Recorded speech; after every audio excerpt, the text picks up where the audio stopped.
Hello student, हमारे YouTube channel में आपका स्वागत है। आज हम कक्षा 10वीं की प्रश्नावली 1.1 का क्वेश्चन नंबर 6वां दिया हुआ है।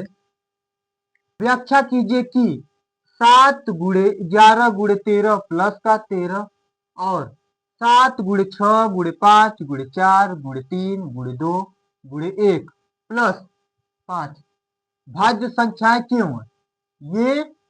और ये दोनों भाज्य संख्या क्यों है, यही हमको बताना है।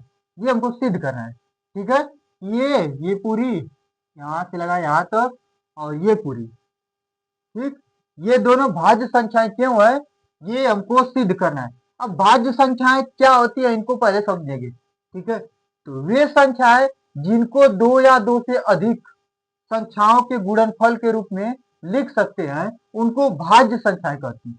जैसे एग्जाम्पल देखेंगे तो 4, तो 4 को हम क्या लिख सकते हैं, 2 गुणे 2 लिख सकते हैं।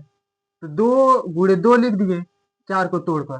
ठीक है, तो यह एक क्या है, भाज्य संख्या है, क्योंकि इसको दो संख्याओं के गुणनफल के रूप में लिख दिए हैं। ठीक, हाँ, 6 देखेंगे 6, तो इसको भी लिख सकते हैं 2 गुणे 3, ये भी एक भाज्य संख्या है, क्योंकि इसको दो संख्याओं के गुणनफल के रूप में लिख दिए हैं।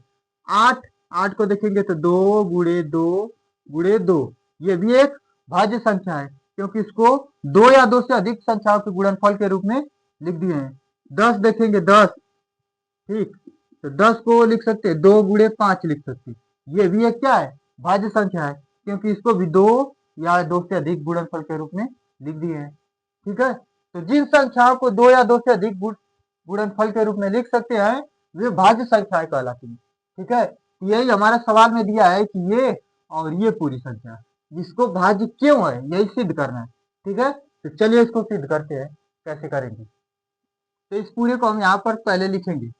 लिखेंगे 7 गुणे 11 गुणे 13 और प्लस का 13। इस पूरी संख्या को क्या करेंगे, लिख देंगे, क्योंकि इसको भाज्य सिद्ध करना है। अब भाज्य सिद्ध करने के लिए देखेंगे इस पूरे में क्या कॉमन आ रहा है। तो यहाँ देखेंगे, यहाँ पे 13 है और इधर भी 13 है, तो 13 क्या आ जाएगा, कॉमन आ जाएगा, कॉमन। ठीक है, जब 13 यहाँ से बाहर निकल जाएगा तो बचेगा 7 गुणे 11 और प्लस का ये 1 हो जाएगा। ठीक है, कॉमन लेने का यहाँ से देखेंगे इस पूरे में, यहाँ से लगा यहाँ तक। ठीक है, यहाँ से 13 बाहर निकल गया और यहाँ से 13 बाहर निकल गया, तो यहाँ हो जाएगा 1। ठीक है, और यहाँ पे हो जाएगा 1 हो जाएगा। ठीक है, कॉमन लेने का मतलब होता है कि भाग देना, इसमें इसमें भाग देना 13 से और इसमें भाग देना 13 से। तो यहाँ भाग देंगे तो आ जाएगा 7 गुणे 11 हो जाएगा, और यहाँ 13 है तो इसमें 13 से भाग देंगे तो 1 हो जाएगा। ठीक, तो 13 को फिर क्या करेंगे, 13 को लिख लेंगे और इसका गुणा कर लेंगे। तो 7 का 11 में गुणा करेंगे तो 11 सत्ते हो जाएगा 77 हो जाएगा, और प्लस का ये 1 उतार लेंगे। ठीक है, तो इसको लिख सकते हैं 13 गुणे 77 में 1 जोड़ेंगे तो 78 हो जाएगा। तो ये हो गया 13 गुणे 78 के रूप में लिख दिए, दो संख्याओं के गुणनफल के रूप में लिख दिए।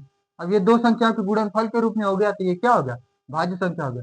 तो ये पार्ट सिद्ध हो गया कि यह एक भाज्य संख्या। तो लिख देंगे अतः, लिख देंगे अतः यह दो संख्याओं संख्याओं के गुणनफल गुणनफल के रूप में है, इसलिए इसलिए यह एक भाज्य संख्या है, भाज्य संख्या है। ठीक है, ये दो या दो से अधिक संख्याओं के गुणनफल के रूप में हो गया, दो संख्या के गुणनफल के रूप में, इसलिए भाज्य संख्या है। तो लिखें अतः यह दो संख्याओं के गुणनफल के रूप में है, इसलिए यह एक भाज्य संख्या है। तो ये वाला पार्ट हमारा सिद्ध हो गया।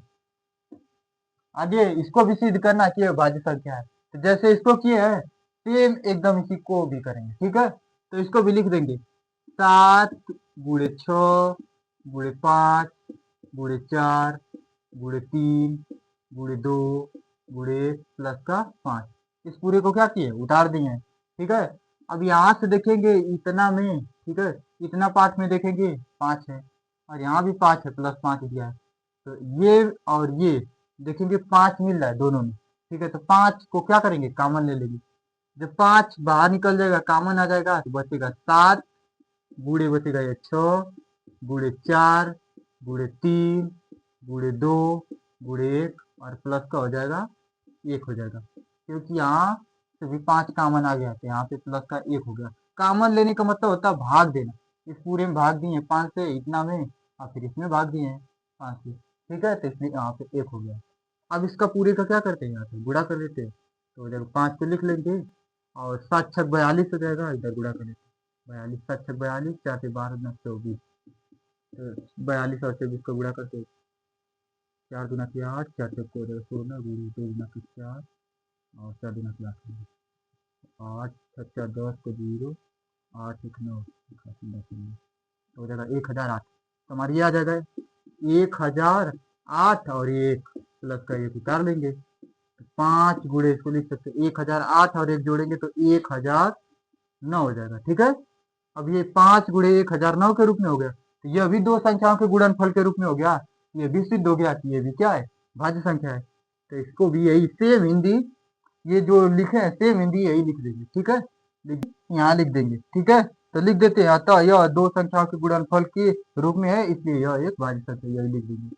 अतः यह दो संख्याओं के गुणनफल के रूप में है,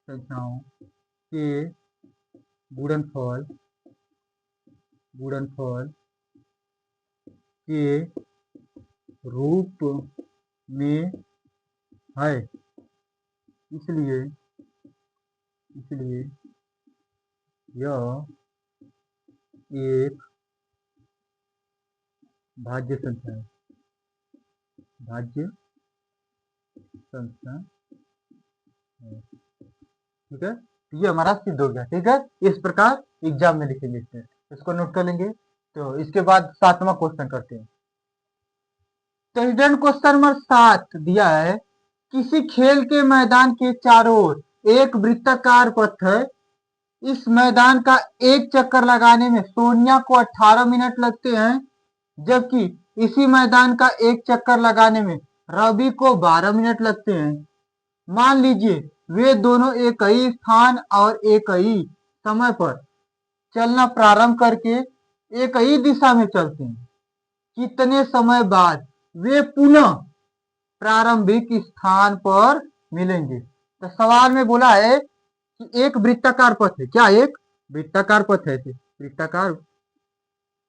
वृत्ताकार पथ है, गोल है, गोल मैदान समझ सकते हैं। क्या दिया, वृत्ताकार पथ है, पथ मतलब रास्ता है, मैदान समझ सकते हैं, ठीक है। तो एक वृत्ताकार पथ है, यहीं पे सोनिया है और यहीं पे रवि है, ठीक है। क्या है, सोनिया एक लड़की है, सोनिया है, ठीक है। यहीं पे रवि है, इसी पॉइंट पर रवि भी है, ठीक है।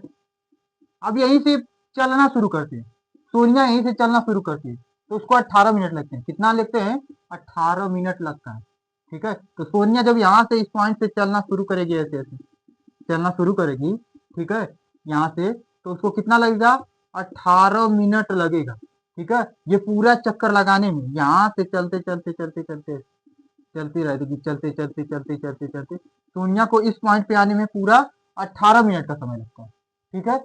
एक रवि है लड़का, ठीक है, तो रवि को 12 मिनट लगता है। कितना लगता है, 12 मिनट लगता है। अब इसी पॉइंट से रवि चलना शुरू करता है, यहीं से चलना शुरू करेगा रवि, और फिर यहीं पे पहुंचने में इसको 12 मिनट लग जाती है, ठीक है।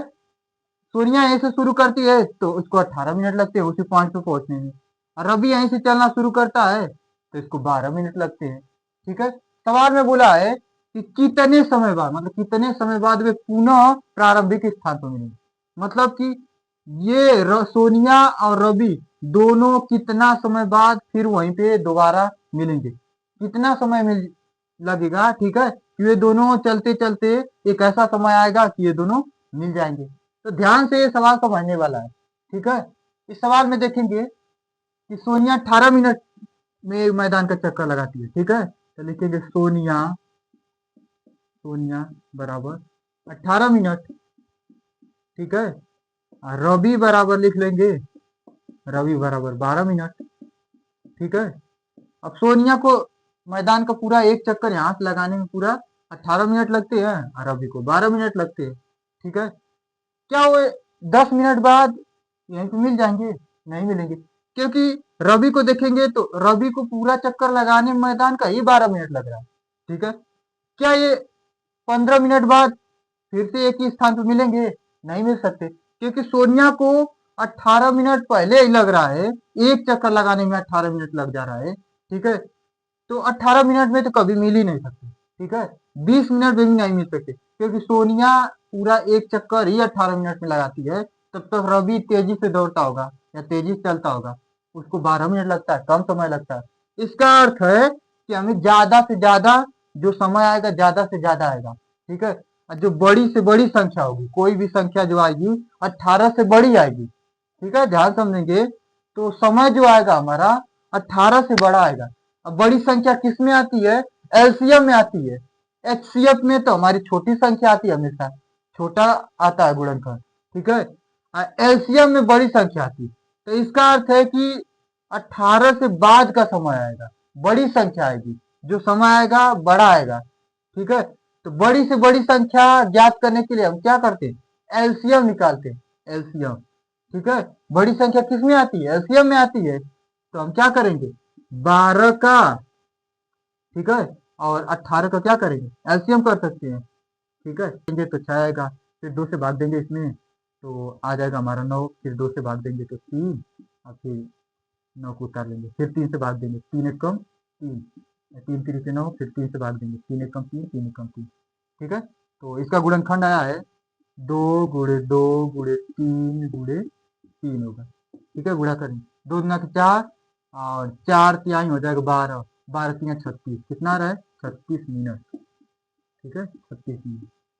तो 36 मिनट में सोनिया और रवि ये दोनों एक ही स्थान पे क्या करेंगे? मिल जाए, ऐसे घूमते घूमते सोनिया और रवि, ठीक है, 36 मिनट बाद ये दोनों क्या करेंगे?